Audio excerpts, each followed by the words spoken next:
The story begins on a cold January morning in Los Angeles, the kind of morning the city rarely bothers with. January 15th, 1947. The Second World War was over, the boys were home, and Los Angeles was bursting at the seams. A chaotic mix of sunshine, opportunity, and the relentless, grinding darkness of a city built on illusions.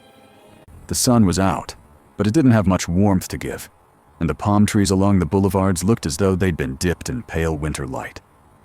Before we go further, have you subscribed to the channel? If you enjoy stories like this, please consider clicking on the subscribe button. It really helps our channel out. Now back to Leimert Park. The streets were still half asleep. This was not the glamour of Hollywood or the moneyed enclaves of Beverly Hills. This was a quiet, working-class neighborhood, and the air smelled faintly of damp grass and the stale gasoline of passing cars. Los Angeles was trying to mind its own business, but the thing about the city is that secrets never stay buried. Some secrets, like the bones of an old crime, rise to the surface, no matter how deep the city tries to pave them over. That morning, a woman named Betty Bersinger, a neighborhood resident, was walking with her young daughter, pushing a stroller along a quiet stretch of South Norton Avenue, near the intersection with 39th Street. Betty wasn't in any hurry. The day felt ordinary, the sky soft and colorless, the neighborhood still settling into its rhythms. She wasn't expecting anything more than a routine stroll to keep her daughter calm and to clear her own head. Then she saw it. At first, she thought it was a mannequin. The human eye, trained for normalcy, defaults to the least threatening explanation.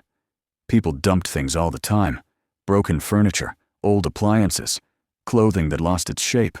A mannequin from a department store? Why not? Hollywood overflowed with props and oddities. Set pieces found their way into vacant lots more often than most residents like to admit. And the object lying there was pale enough, white enough, too white to be living skin. The sight was unnerving, but dismissible. But something about the positioning was wrong. The shape was wrong. It was too stark, too geometrically precise, too still. She slowed down without meaning to, her body recognizing an ancient, primal danger before her mind caught up. She stared harder at the object in the weedy, vacant lot. The mannequin, if it was a mannequin, looked like it had been neatly severed in half. The two sections were separated by about 18 inches of dead grass, the sight creating a baffling, impossible symmetry. And then the realization struck her with the force of a physical blow. It wasn't plastic. It wasn't a prop. The hair was dark, contrasting starkly with the skin. The meticulous arrangement, the porcelain whiteness, the impossible division. It was a woman. When she realized the truth, a scream caught in her throat. She clutched her daughter close, turned the stroller sharply, and ran. She didn't look back. She didn't want to see any more of the nightmare lying in that lot, a nightmare that didn't belong to the world of the living. She rushed to the nearest house and called the police, her voice shaking with adrenaline and disbelief. The stage in Leimert Park. By the time the Los Angeles Police Department, LAPD, arrived, the scene had transformed. The quiet, vacant lot became a morbid stage, a flashpoint of frantic, whispered activity. Patrol cars lined the curb.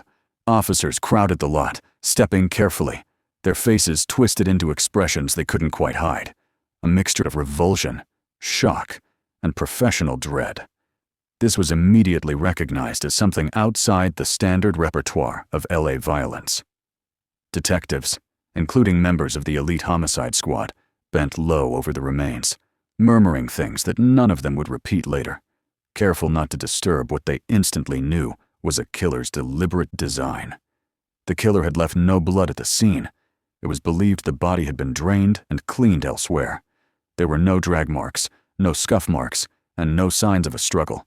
The lot was simply the place of exhibition. The body was that of a woman in her early 20s, perhaps 22. The skin, drained of every trace of blood by the act of exsanguination, was as pale as a porcelain doll. Her arms were placed above her head, her legs spread apart, her body posed with a chilling theatricality. The torso had been severed cleanly, A surgical bisection performed between the second and third lumbar vertebrae, separating the woman at the waist, with a precision that pointed directly toward someone with advanced medical or anatomical knowledge. But it was the mutilations that truly spoke of the killer's malice. Cuts were visible on her thighs and breasts. The most horrific detail, however, was carved into her face. Deep post-mortem slashes extending from the corners of her mouth across her cheeks to her ears, a wound known as the Glasgow smile or Chelsea grin. This act twisted her expression into a grotesque, permanent mask of terror and agony. It was the kind of mutilation no one expected to see in a post-war American city. The body was a message delivered with cold, calculated intent. The victim and the name. Identifying her didn't take long. A fingerprint lab soon confirmed the victim's identity. Elizabeth Short, 22 years old, with striking dark hair and green eyes. She was a girl who lived on hope more than money. One of the thousands who had drifted through Los Angeles seeking fame, or at least a foothold, in the shadow of Hollywood's sound stages. She had a history of minor arrests, mostly for truancy and disorderly conduct, and had recently been moving from place to place, staying with acquaintances and short-term boyfriends. Elizabeth, born in Boston, Massachusetts, had arrived in California dreaming of becoming an actress, though her career never progressed beyond handing out headshots and working menial jobs. She was often described as beautiful, gentle, and quiet by those who knew her, but also as aimless, trusting, and terribly vulnerable. She had struggled financially, often going hungry, drifting from diner to diner, hotel to hotel. The press, with its unquenchable thirst for sensation, gave her a nickname before her body was even cold: the Black Dahlia. The name was supposedly inspired by the 1946 film The Blue Dahlia, and, perhaps apocryphally, by Elizabeth's rumored preference for black clothing. The name stuck instantly, a macabre piece of branding that transformed the victim into a character. You can't control the way the world talks about you once you're gone. And for Elizabeth Short, her death erased her life and replaced it with a myth. The fire of the investigation. The investigation began like a fire that consumed the LAPD. Detectives were pulled into the case from every corner of the city, working around the clock out of the downtown Central Division. There was a pervasive, unspoken sense that this murder was fundamentally different. This wasn't a robbery gone wrong or a crime of passion. Crimes the LAPD understood. This killer had planned every detail: the calculated cuts, the cleaning of the body, the staging of the corpse. Whoever did this wanted the world to see their work. They had achieved a kind of sterile, terrible perfection. The initial focus was on the last people to see Elizabeth alive. Her final confirmed sighting placed her at the Biltmore Hotel in downtown Los Angeles on January 9th, 1947, 6 days before her discovery. She was reportedly seen making a phone call from the lobby before leaving and vanishing into the city's vast, indifferent night. Detectives began sifting through Elizabeth's nomadic life. Her existence intersected with dozens of men in her last months: soldiers passing through, waiters, bartenders, small-time actors, and married men who desperately didn't want their wives to know they'd even spoken to her. Trust, the detectives realized, was a lethal currency for a young, unattached woman in post-war Los Angeles. The postcard and the daring killer. Almost immediately, a nightclub owner named Mark Hansen became a significant person of interest.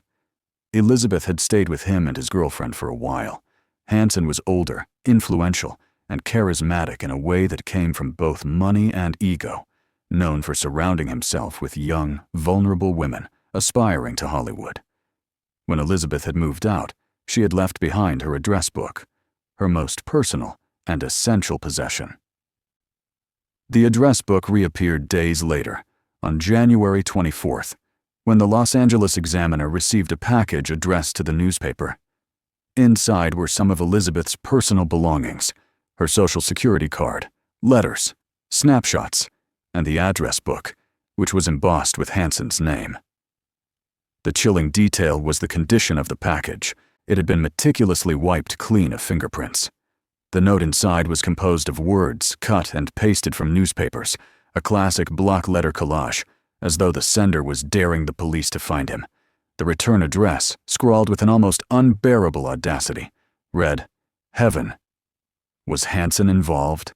He was interrogated multiple times, but nothing concrete tied him to the death. He became one of the first in a long line of suspects whom the public talked about, but the police could never definitively pin down. The act of mailing the belongings turned the investigation from a simple murder case into a psychological contest with a cunning, anonymous killer. As detectives tried to sift truth from the noise, the press exploded. This was the golden age of sensationalist journalism, the era of yellow journalism and relentless competition between papers like the Examiner and the Herald Express. They sensationalized Elizabeth's story, painting her as a sophisticated femme fatale one day and a helpless, tragic girl the next. The brutal nature of the crime, the victim's good looks, and the theatrical staging were too perfect a story to ignore. Reporters crowded the police station, bribed patrolmen for leaks, dug ruthlessly into Elizabeth's past, and interviewed anyone who had ever known her. They printed rumor as though it were gospel, exaggerated the facts, invented details, and turned her tragic death into a dark, enduring mythology. In one particularly egregious move, some newspapers lied to Elizabeth's mother, Phoebe Short, claiming her daughter had won a beauty contest just to keep her on the phone long enough to extract personal information and quotes for their stories. When they finally revealed the truth, that Elizabeth had been brutally murdered, they did so only after getting everything they wanted for their headlines. The press was not searching for justice. They were searching for circulation. The public reaction was instantaneous, a mixture of fear and moral panic. This level of violence seemed to suggest the city was harboring a hidden monster. Then came the confessions. The sheer volume of false confessions was unprecedented. People confessed to killing Elizabeth Short the way some people confess their sins, or for the sheer thrill of infamy. Over 60 men walked into police stations, claiming they were the murderer. Women wrote letters saying they'd witnessed it. Teenagers confessed as a prank. One man confessed because, as he put it, the voices told him to. The police were forced to investigate all of them, a massive, frustrating diversion of resources. Every single confession fell apart, proving to be the work of hoaxers, the mentally disturbed, or fame seekers. The clean bisection of her body remained one of the greatest technical clues. The cut, performed with clinical precision, was a detail few non-medical professionals could achieve. This immediately drew detectives toward the world of medicine. They questioned doctors, interns, medical students, searched for anyone with the surgical ability and the opportunity to commit such an act in a private setting. One name, though not a major suspect in 1947, would echo through the decades: Dr. George Hodel, a brilliant, eccentric, and deeply unsettling physician who had lived in Los Angeles.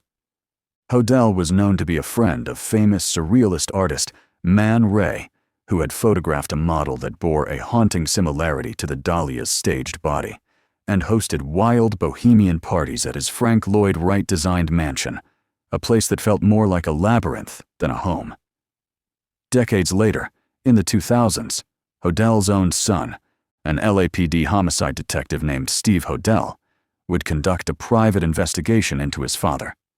Steve Hodel claimed his father was the killer and presented circumstantial evidence, including suggestive photographs and diary entries that were discovered years after the fact. Furthermore, the Hodel mansion was bugged by the LAPD in 1950 during an investigation into another death, and transcripts revealed the doctor saying, chillingly, "Supposin' I did kill the Black Dahlia. They couldn't prove it now." While compelling to some, the evidence remained circumstantial, far-fetched to others, but it was enough to cement Hodel as one of the most enduring and fascinating suspects in the case. Other names have been suggested over time, including Walter Bailey, a surgeon who owned property near the vacant lot; Robert M. Red Manley, an army major who had spent time with Elizabeth in the days before her disappearance, and Orson Welles, whose theatrical macabre stage sets were cited by some theorists as being similar to the way the body was posed. But in 1947, nothing solid connected any of them. Nothing solid connected anyone. The case grows cold. The case grew colder with every passing month. Leads that had seemed promising evaporated. Witnesses contradicted their earlier statements. The official case file swelled to hundreds of pages, an enormous archive of dead ends and false leads. The overwhelming volume of information, coupled with the press's interference, drowned out the few viable clues that existed. The city moved on, even if the detectives didn't. Elizabeth Short faded into the archives, where her case would gather dust and myths in equal measure. Every decade or so, someone new would claim to have cracked the case: an amateur sleuth, a retired detective, a journalist with a new angle. Books were written, documentaries filmed, theories proposed. Some were compelling, some were absurd. All were ultimately incomplete. Time stripped away the things that mattered most: physical evidence that hadn't been collected or that was destroyed, living witnesses whose memories faded, and the memory of the crucial, small details that once seemed so important. The truth became buried, not by a killer's meticulous planning, but by the sheer, crushing weight of public speculation and police frustration. The enduring echo. What truly captivated people wasn't just the brutality of the murder, it was the profound mystery of Elizabeth Short herself. She was a girl who drifted through cities like a ghost, always searching for a foothold, always on the fringe. She kept her secrets close, but trusted people too easily.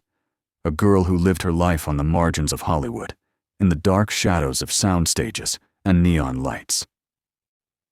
The real tragedy was not only how she died, but how the world spoke about her afterward. Elizabeth Short deserved the chance to become someone.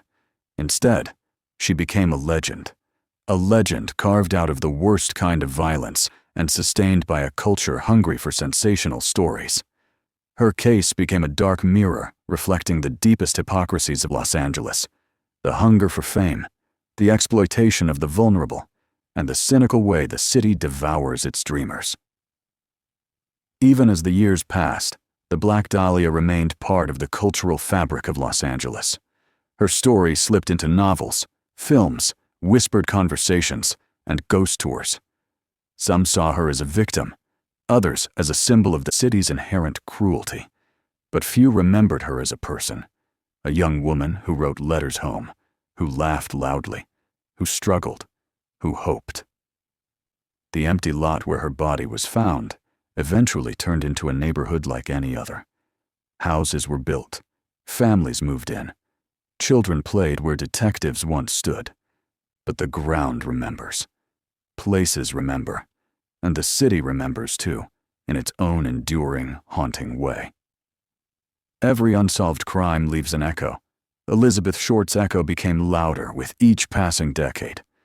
And yet the truth remained sealed, as unreachable as the dreams she once carried with her into the city of angels. What happened to her in those final 6 days? Who did she trust? Who betrayed her? Did she know her killer? Did she feel fear? Did she understand that she wouldn't be walking away? These are the questions that will always haunt the case, because no one can answer them with certainty.